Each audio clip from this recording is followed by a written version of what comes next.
हजारों वर्ष पहले एक सुखी और सफल युवक नामक सिद्धार्थ एक शाही खंडन से आते हैं। वे बचपन से ही अत्यधिक ध्यान और विचारशील थे और उन्होंने अपने जीवन के सबसे महत्वपूर्ण प्रश्नों का सामना करने का निर्णय लिया।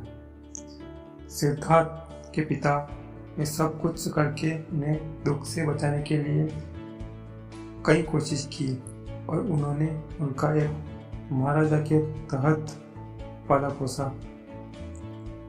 लेकिन एक दिन सिद्धार्थ ने शहर के बाहर निकलकर जीवन के दुख को देखा।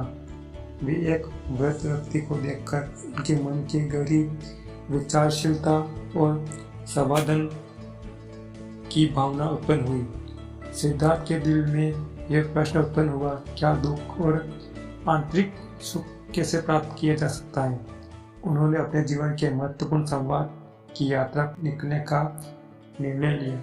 सिद्धार्थ ने अपने सुखशाली जीवन को छोड़कर और वनवास का अभ्यास करने लगे। उन्होंने विचार किया, ध्यान किया और अपने अंतरात्मा के साथ मिलकर अपने मन को नियंत्रित करने का प्रयास किया।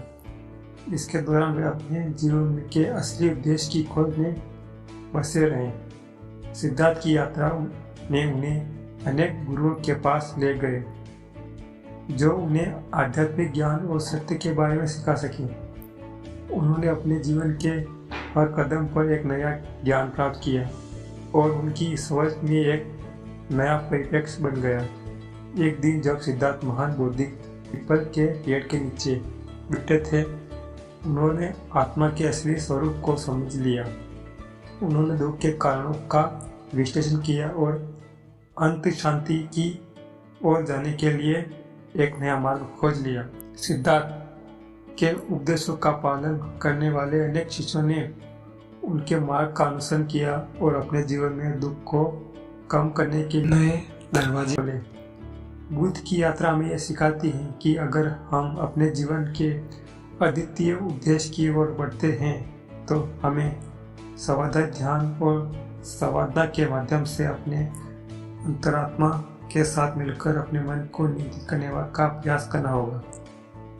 इस प्रकार हम दुख से मुक्ति प्राप्त कर सकते हैं और सच्चे सुख का अनुभव कर सकते हैं। इस कथा से हमें यह सीखने को मिलता है कि शांति, सुख और सच्चे आनंद की प्राप्ति केवल बाहरी वस्त्र का या धन में ही नहीं होती, बल्कि वे हमारे अंतरात्मा के साथ संवाद से प्राप्त होते हैं।